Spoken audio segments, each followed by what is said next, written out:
ದರ್ಶನ್ ಸ್ವತಃ ದರ್ಶನ್ನೇ reason for everything. ನೀನು ಫಸ್ಟ್ ಆಫ್ ಆಲು ನಿನ್ನ ಬುದ್ಧಿ ಸ್ಥಿಮಿತದಲ್ಲಿಲ್ಲ ಅಂತಂದರೆ ಯಾವ ಪವಿತ್ರ ಬರಲಿ ಯಾವ ಅಪವಿತ್ರ ಬರಲಿ ಇದು ಆಗುವಂಥದ್ದು ಖಚಿತವಾಗಿತ್ತು. ಬರೀ ಗಂಡಸ್ತನ, ನಾನು ಗಂಡಸು, ನಾನು ಗಂಡುಗಲಿ ಅನ್ನೋಂಥವ್ರು ತೋರಿಸ್ಕೊಂಡು ಹೊರಡ್ತಾ ಇರೋವಂಥ ದಾರಿ ಯಾವ ಥರ ಇದೆ. ನಾನು ನಿನಗೊಂದು ಸರ್ಪ್ರೈಸ್ ತೋರಿಸ್ತೀನಿ, ಬಾ ನಾನು ನಿನಗೊಂದು ಇದನ್ನು ತೋರಿಸ್ತೀನಿ, ಕರ್ಕೊಂಡು ಹೋಗಿ ಹಿಂಗೆ ಅಕ್ಕಮಕ್ಕ ಚಚಾಕ್ಬಿಟ್ಟು ಬಂದ್ಬಿಟ್ಟು ಸಾಯಿಸ್ಬಿಟ್ಟು ಬಂದ್ಬಿಟ್ಟು ಅನ್ನೋವಂಥದ್ದು ಕಳಂಕ ಹೊತ್ಕೊಂಡು ಇವತ್ತು ಓಡಾಡಬೇಕಾಗಿರುವಂಥದ್ದಕ್ಕೆ ದರ್ಶನ್ನೇ ಕಾರಣ ಅಂತೀನಿ ನಾನು. ಇದೆಲ್ಲ ಘಟನೆಗಳು ನಡೆಯೋದಕ್ಕೆ ಒನ್ ಪರ್ಸನ್ ಬಹಳ ಮೇನ್ ಸ್ಟ್ರೀಮಿಗೆ ಬಂದು ನಿಲ್ತಾರೆ, ಪವಿತ್ರ ಗೌಡ. ಅವರು ದರ್ಶನ್ ಲೈಫ್ಗೆ ಎಂಟ್ರಿ ಆದಾಗಲೇ ಇವೆಲ್ಲ ಒಂದಾದ್ಮೇಲೆ ಒಂದು ಕಿರಿಕಿಗಳು ಆಗ್ತಾನೆ ಇದೆ, ಸಮಸ್ಯೆಗಳಾಗ್ತಾನೆ ಇದೆ. So what you think, she is the reason for everything? No, she is not the reason for everything. ಸ್ವತಃ ದರ್ಶನ್ನೇ ರೀಸನ್ ಫಾರ್ ಎವ್ರಿಥಿಂಗ್.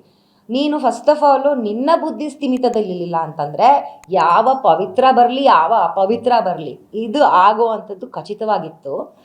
ನೀನು ಯೋಚನೆ ಮಾಡಬೇಕಾಗಿತ್ತು, ನಾನು ತಗೊಳ್ತಾ ಇರೋವಂಥ ಪ್ರತಿಯೊಂದು ಸ್ಟೆಪ್ಪು ಬರೀ ಗಂಡಸ್ತನ, ನಾನು ಗಂಡಸು, ನಾನು ಗಂಡುಗಲಿ ಅನ್ನೋಂಥವ್ರು ತೋರಿಸ್ಕೊಂಡು ಹೊರಡ್ತಾ ಇರೋವಂಥ ದಾರಿ ಯಾವ ಥರ ಇದೆ. ಜಸ್ಟ್ ಟು ಪ್ಲೀಸ್ ಸಂಬಡಿ, ಇನ್ನೊಂದು ಪ್ರೇಯಸಿನೋ, ನಿನ್ನ ಗರ್ಲ್ ಫ್ರೆಂಡೋ, ನಿನ್ನ ಸ್ನೇಹಿತೆನೋ ಪ್ಲೀಸ್ ಮಾಡೋಕ್ಕೋಸ್ಕರ ನಾನು ನಿನಗೊಂದು ಸರ್ಪ್ರೈಸ್ ತೋರಿಸ್ತೀನಿ, ಬಾ ನಾನು ನಿನಗೊಂದು ಇದನ್ನು ತೋರಿಸ್ತೀನಿ, ಕರ್ಕೊಂಡು ಹೋಗಿ ಹಿಂಗೆ ಅಕ್ಕಮಕ್ಕ ಚಚಾಕ್ಬಿಟ್ಟು ಬಂದ್ಬಿಟ್ಟು ಸಾಯಿಸ್ಬಿಟ್ಟು ಬಂದ್ಬಿಟ್ಟು ಅನ್ನೋವಂಥದ್ದು ಕಳಂಕ ಹೊತ್ಕೊಂಡು ಇವತ್ತು ಓಡಾಡಬೇಕಾಗಿರುವಂಥದ್ದಕ್ಕೆ ದರ್ಶನ್ನೇ ಕಾರಣ ಅಂತೀನಿ ನಾನು. Not just Pavithra but Darshan ಇದರಲ್ಲಿ ಪ್ರಮುಖವಾಗಿ ಕಾರಣ ಆಗ್ತಾರೆ. ಇನ್ನೊಬ್ಬರು ಅವ್ರ ಬುದ್ಧಿ ಅವ್ರ ಸ್ಥಿಮಿತದಲ್ಲಿ ಇಲ್ಲದೆ ಇದ್ದಿದ್ರೆ, ಇನ್ಯಾರ್ದೋ ಬುದ್ಧಿ ಕೇಳ್ಕೊಂಡು ಕೂತಿದ್ದಿದ್ರೆ ಈ ಪ್ರಸಂಗ ಬರ್ತಾ ಇರಲಿಲ್ಲ ಅವ್ರಿಗೆ. ಹೌದು, ಒಂದು ಕಡೆ ರೇಣುಕಾ ಸ್ವಾಮಿ ಅವ್ರ ಕುಟುಂಬ ಸಖತ್ ಬೇಜಾರಲ್ಲಿದೆ. ನೋ ಮ್ಯಾಟರ್ ವಾಟ್, ಅವ್ರು ಮಾಡದೇ ಇರೋ ತಪ್ಪಿಗೆ ಅವ್ರು ಅನುಭವಿಸ್ತಾ ಇದ್ದಾರೆ. ಅಟ್ ದ ಸೇಮ್ ಟೈಮ್ ಈ ಕಡೆ ವಿಜಯಲಕ್ಷ್ಮಿ ಮತ್ತೆ ಅವ್ರ ಪುತ್ರ ಸಹಿತ ಅನುಭವಿಸ್ತಾ ಇದ್ದಾರೆ. ವಿನೀಶ್ ಅವರ ಪೇಜ್ಗೆ ಹೋಗಿ ತುಂಬಾ ಕೆಟ್ಟದಾಗ ಕಮೆಂಟ್ ಮಾಡ್ತಿದ್ದಾರೆ. ಇನ್ಫ್ಯಾಕ್ಟ್ ವಿನೀಶ್ ಪೋಸ್ಟ್ ಹಾಕೊಂಡಿದ್ದಾರೆ, ದಯವಿಟ್ಟು ಇಂಥ ಟೈಮ್ನಲ್ಲಿ ನಿಂದಿಸ್ಬೇಡಿ ನಮ್ಮಪ್ಪನಾಗ್ಲಿ ನನ್ನನ್ನಾಗ್ಲಿ ಅಂತ. ಅವ್ರಿಗೆಲ್ಲ ಏನು ಹೇಳಕ್ ಇಷ್ಟಪಡ್ತೀರಾ ಆ ಥರ ಹೋಗಿ ಆ ವಿಕೃತಿಯನ್ನು ಮೆರಿತಾ ಇರೋರಿಗೆ? ಮತ್ತೆ ತಿರ್ಗಾ ನೋಡಿ, ಇದು ಸೋಷಿಯಲ್ ವಾರು, ಇದನ್ನ ಮಾಡೋದು ನಿಲ್ಲಿಸ್ಬೇಕು ಅಂತ ಹೇಳ್ತೀನಿ. ಯಾಕಂದರೆ ಆ ಹುಡುಗಂಗೆ ಇನ್ನೂ ಮೆಚುರಿಟಿ ಲೆವೆಲ್ ಇಲ್ಲ, ಆ ಹುಡುಗಂಗಿನ ಯೋಚನೆ ಮಾಡೋ ಶಕ್ತಿ ಇಲ್ಲ. ಆ್ಯಂಡ್ ಆಲ್ಸೋ ವಿಜಯಲಕ್ಷ್ಮಿ ಅವರು ಇದರಲ್ಲಿ ತುಂಬ ದೊಡ್ಡ ಜವಾಬ್ದಾರಿನ ತಗೊಳ್ಬೇಕಾಗತ್ತೆ. ತನ್ನ ಮಗಂಗೆ ಯಾವುದು ಸರಿ ಯಾವುದು ತಪ್ಪು ಅನ್ನೋದನ್ನು ಹೇಳ್ಕೊಡ್ಬೇಕಾಗತ್ತೆ. ಈ ಥರದ್ದು ಪೋಸ್ಟ್ಗಳನ್ನು ನೀನು ಪೋಸ್ಟ್ ಮಾಡಬೇಡ, ಕೀಪ್ ಸೈಲೆಂಟ್. ಇಲ್ಲಿ ಏನಾಗ್ತಿದೆ ಅನ್ನೋದನ್ನು ಆ ಹುಡುಗಂಗೆ ಬಿಡಿಸಿ ಹೇಳಬೇಕಾಗತ್ತೆ. ತುಂಬ psychologically it effects the kid. ನಾಳೆ ನಮ್ಮಪ್ಪ ಮಾಡಿದ್ದು ಸರಿ ಅನ್ನೋದನ್ನು ಇಲ್ಲಿ ವಿಜಯಲಕ್ಷ್ಮಿ ಅವರು ದೊಡ್ಡ ಪಾತ್ರ. ಅವರು ನಮ್ಮಪ್ಪ ಅಂದರೆ ನಿಮ್ಮ ತಂದೆ ಮಾಡಿದ್ದು ಸರಿ, ಅದಕ್ಕೋಸ್ಕರ ನಾನು ಲಾಯರ್ನ ಇಡ್ತೀನಿ ಅಂತ ಹೇಳಕ್ಕೆ ಹೊರಟಿರೋ ವಿಜಯಲಕ್ಷ್ಮಿ ಮಗಂಗೇನಂತ ಅನಿಸ್ತಾ ಇರುತ್ತೆ, ಎವ್ರಿ ಪರ್ಸನ್ ಅಪ್ಪ ಈಸ್ ಅ ಹೀರೋ, ಕರೆಕ್ಟ್, ಎಲ್ಲರಿಗೂ ಅವರ ತಂದೆ ಹೀರೋನೇ. ಆದರೆ ನಿಮ್ಮಪ್ಪ ಇಂಥ ಕೆಲಸ ಮಾಡಿಬಿಟ್ಟಿದ್ದಾರಪ್ಪ, ಒಂದು ನಿಮಿಷ ಇರೋ, ಸಮಾಜ ಇದಕ್ಕೆ ತುಂಬ ಕೆಟ್ಟದಾಗಿ ಪ್ರತಿಕ್ರಿಯೆ ನೀಡ್ತಾ ಇದೆ, ನೀನೊಂದು ಸ್ವಲ್ಪ ಆರಾಮಾಗಿರೋ ಅನ್ನೋದನ್ನು ತಾಯಿ ಆದವಳು ಬಿಡಿಸಿ ಹೇಳಬೇಕಾಗತ್ತೆ, ಆ ಕೆಲಸನ ಮಾಡಬೇಕಾಗತ್ತೆ. ಆಮೇಲೆ ನಾವುಗಳು ಅಷ್ಟೇ ಮಗು ಮೇಲೆ ಯಾವುದೇ ಥರದ ಪ್ರೆಷರ್ ಹೇರ್ಕೂಡ್ದು, ಬಿಕಾಸ್ ಅದು ನಮ್ಮ ರೆಸ್ಪಾನ್ಸಿಬಿಲಿಟಿ ಆಗುತ್ತೆ.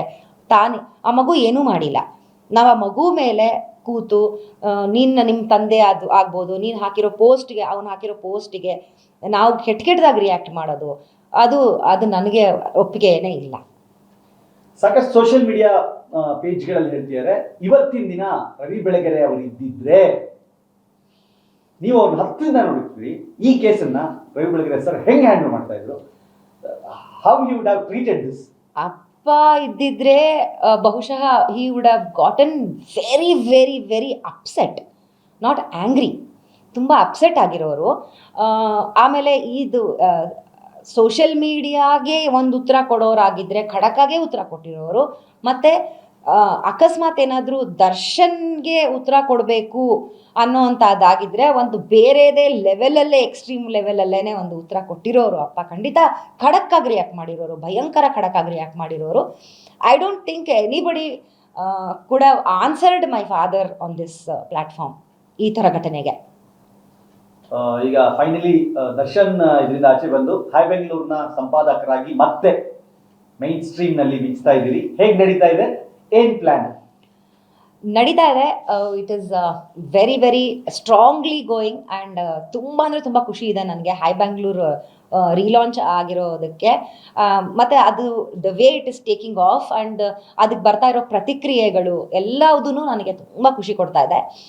ಸೊ ಹೀಗೇನೆ ಒಂದು ಇವಾಗೂ ಇನ್ಫ್ಯಾಕ್ಟ್ ಇದರಲ್ಲೂ ನಾನು ಕೇಳಬೇಕು, ಇವಾಗ ಯಾಕೆ ನೀನು ಮಾತಾಡ್ತಿದ್ಯಾ, ಇವಾಗ ನನಗೊಂದು ಮಾಧ್ಯಮ ಬೇಕಿತ್ತು ನನಗೆ ಮಾತಾಡೋದಕ್ಕೆ, ಅದಕ್ಕೆ ನಾನು ಮಾತಾಡ್ತಾ ಇದ್ದೀನಿ, ಇಲ್ಲ ಅಂತಂದಿದ್ರೆ ನಾನು ಮಾತಾಡೋದಕ್ಕೆ ಆಗ್ತಿರಲಿಲ್ಲ. ನಾನು ಪ್ರಜ್ವಲ್ ರೇವಣ್ಣ ಅವರ ಕೇಸಿಂದನೇ ಮಾತಾಡೋಕ್ಕೆ ಸ್ಟಾರ್ಟ್ ಮಾಡಿರೋದು.